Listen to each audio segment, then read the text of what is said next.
Welcome to yet another challenge, Welcome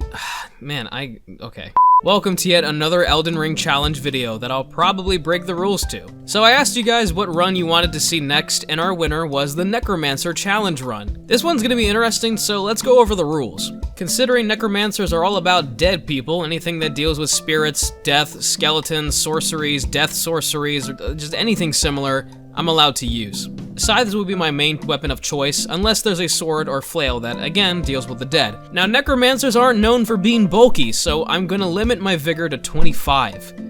Yeah.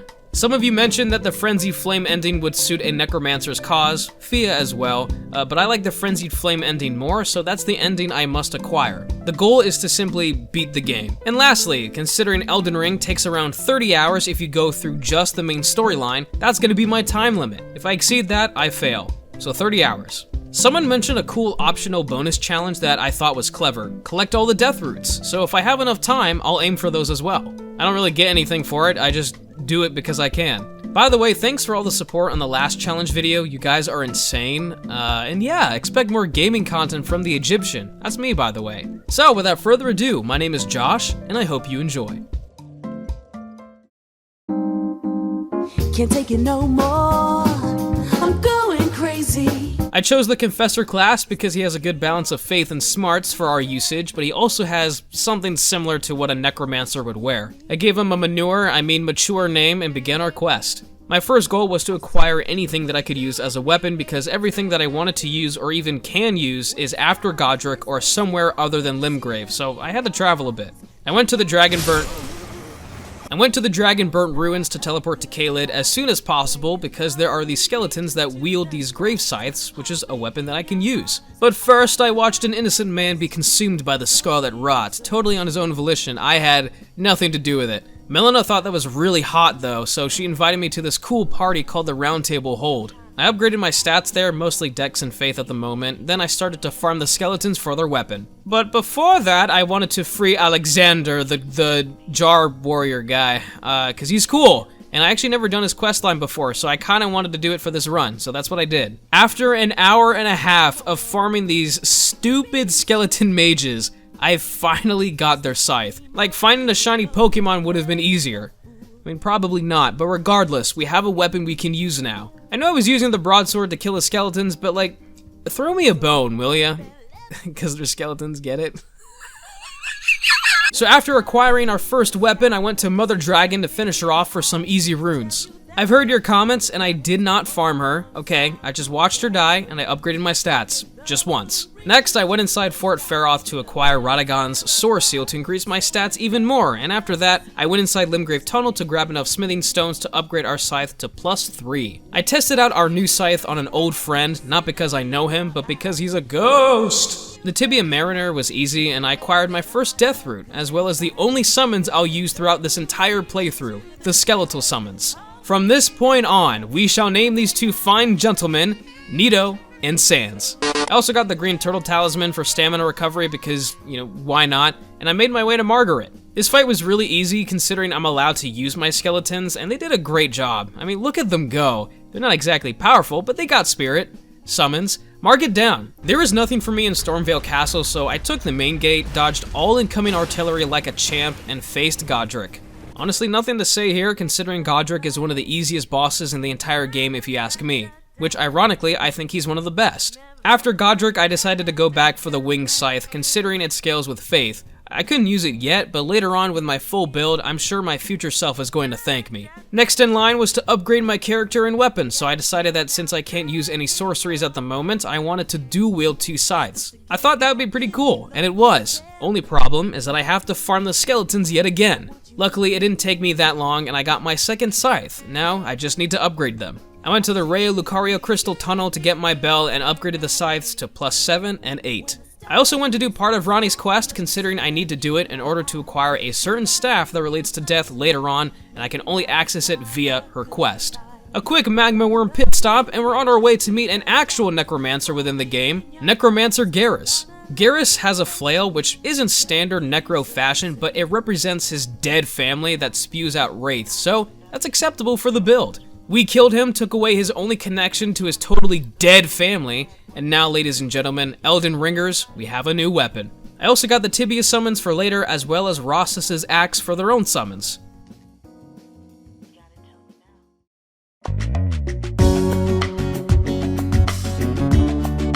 At the time of writing this script, I just came back from a weekend trip, and it was fantastic. I'm very tired, but now I want to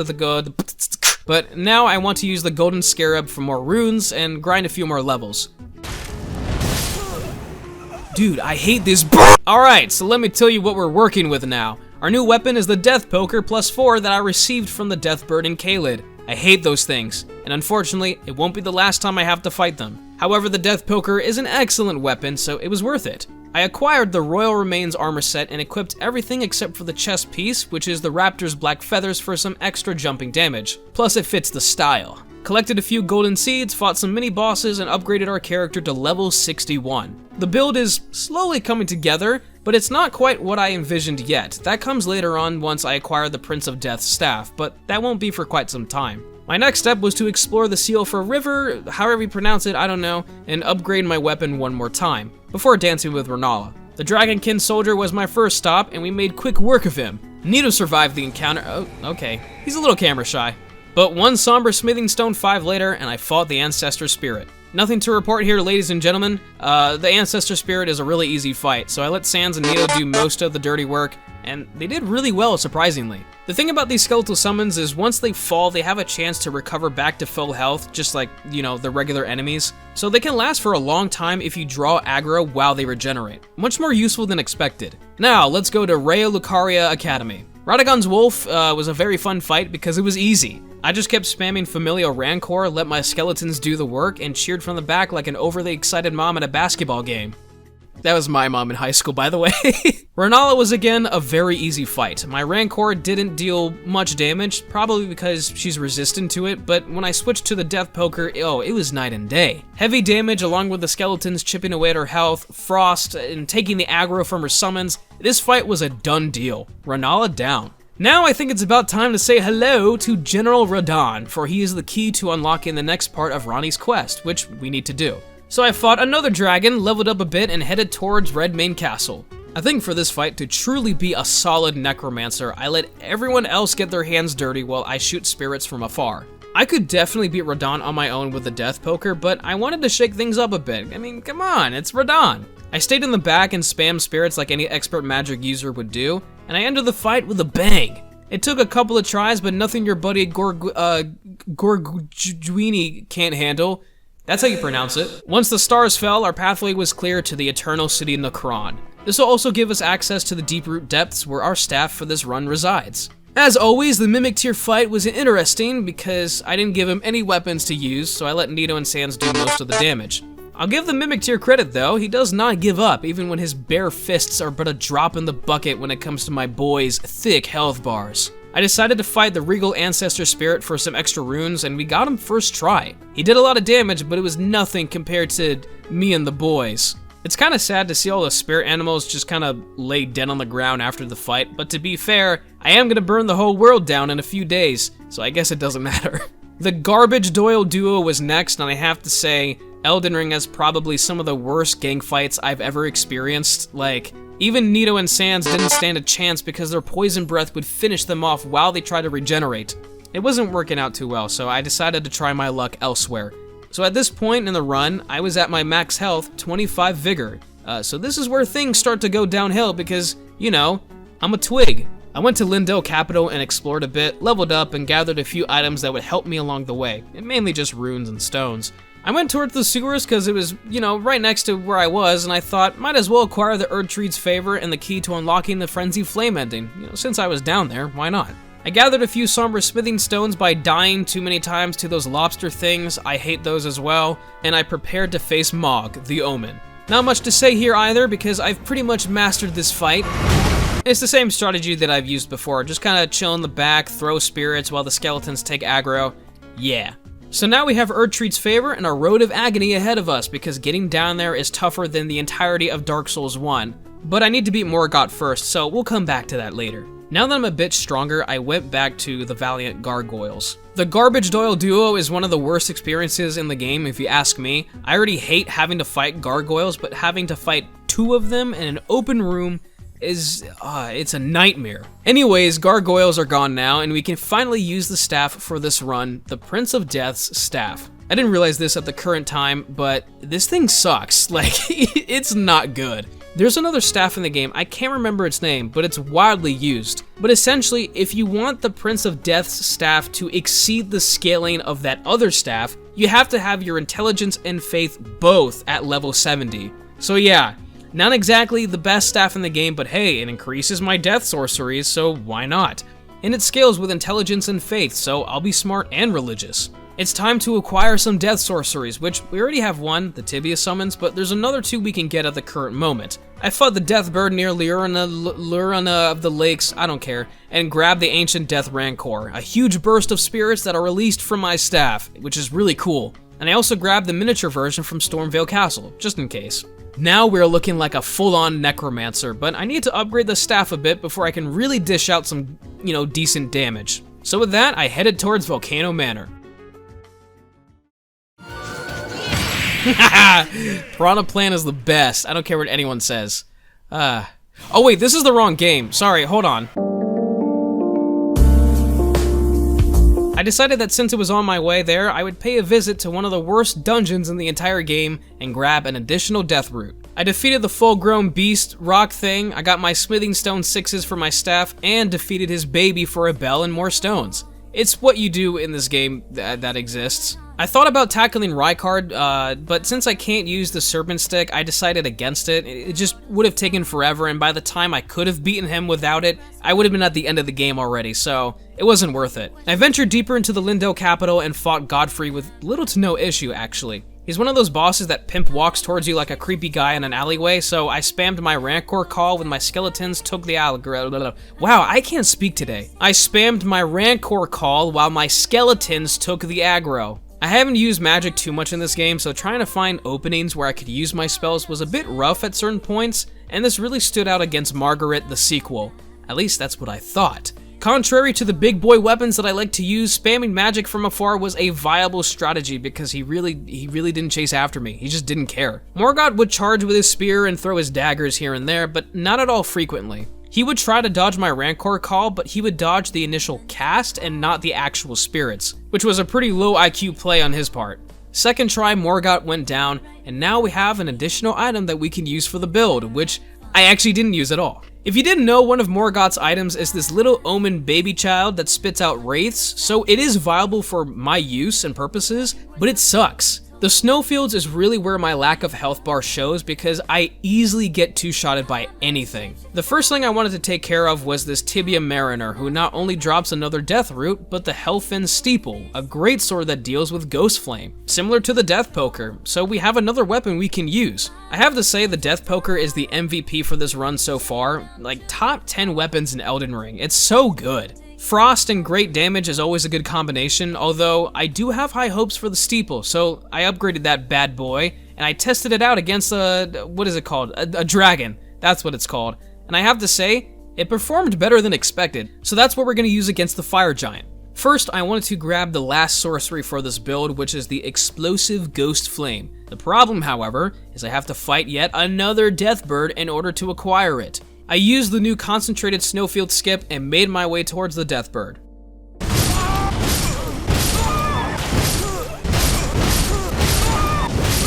I hate this boss, like a lot. It's not just because I have a lack of health, it's because I suck at fighting it and it's just so annoying. So yeah, it didn't work out too well. I guess I should upgrade my weapon at this point. I went to Mogwin Palace and gathered the Somber Ancient Dragon Smithing Chocolate Shake Finger Rat Toenail Stone, and I fully upgraded my weapon. I thought since I was there, I would test my luck against Mog. We had a solid strategy going on. I had Mog's shackles, so I would summon Nito and Sans, buff my sword, and chain him to the ground while my boys and I smack him harder than he wants to smack Mikola. Once the second phase started, it was pretty much like normal, because the skeletons didn't last long in that phase. The death sorceries were not super powerful, granted. I was under-leveled, so 106 I think, so I fell back on my sword, which did decent damage, and took down Mog, Lord of Blood, which by the way was much easier than the Death Bird.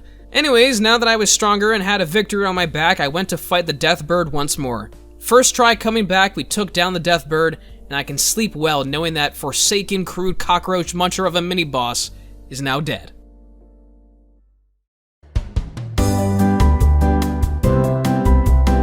So today, I want to start off by gathering some missed talismans that I stupidly forgot to collect.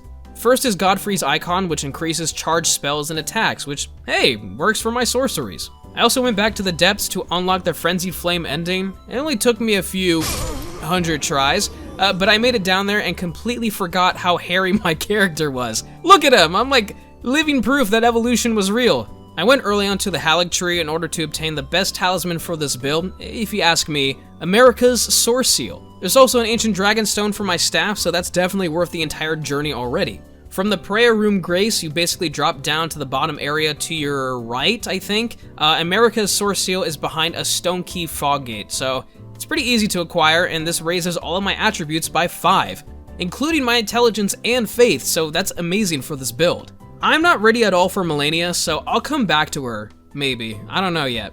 But it's time to face the Fire Giant. Oh boy.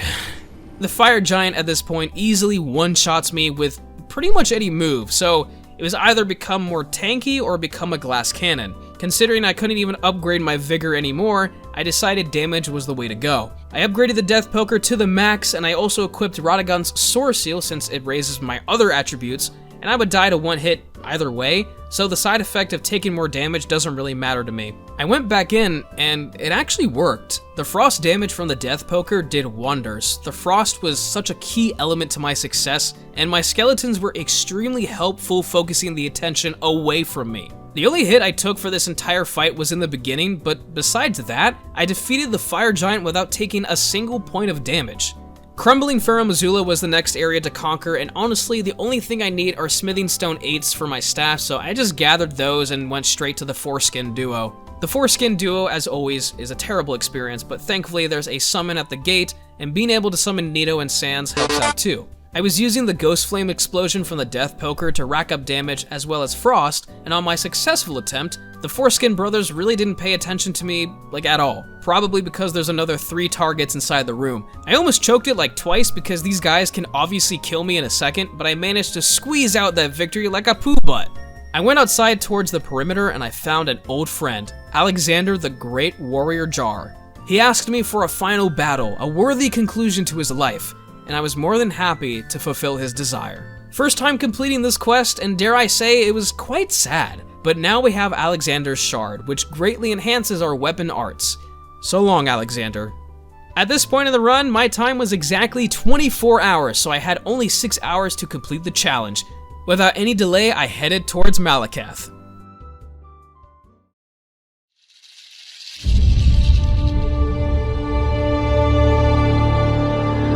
His first phase was actually really easy due to my skeletons taking aggro and how easy it was to stagger him. I would land a critical hit, then use my Death Poker's weapon art, which did great damage, then frost, thanks to Alexander, and boom, second phase, just like that. Second phase, it was a bit sloppy because, you know, anything can kill me, not to mention his anime of 1,000 blades has crazy range and was the death of me many times. Luckily, I played patiently like any other time I defeated him beforehand, and this was no exception. Malekith down in under 30 minutes, I think.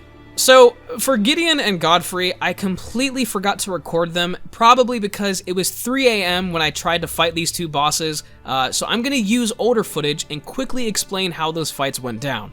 Gideon was super easy because he's a human-sized boss, so the Ghost Flame explosion would send him backwards. Nito and Sans would also stunlock him, and yeah, this was a done deal. I kind of felt bad for him, but honestly, normally this fight is really annoying, so I have no sympathy. Godfrey I expected to be tough due to his stomps and aggressiveness. However, the Death Poker, once again, is what saved me throughout this fight because the weapon art along with Alexander's talisman was insane.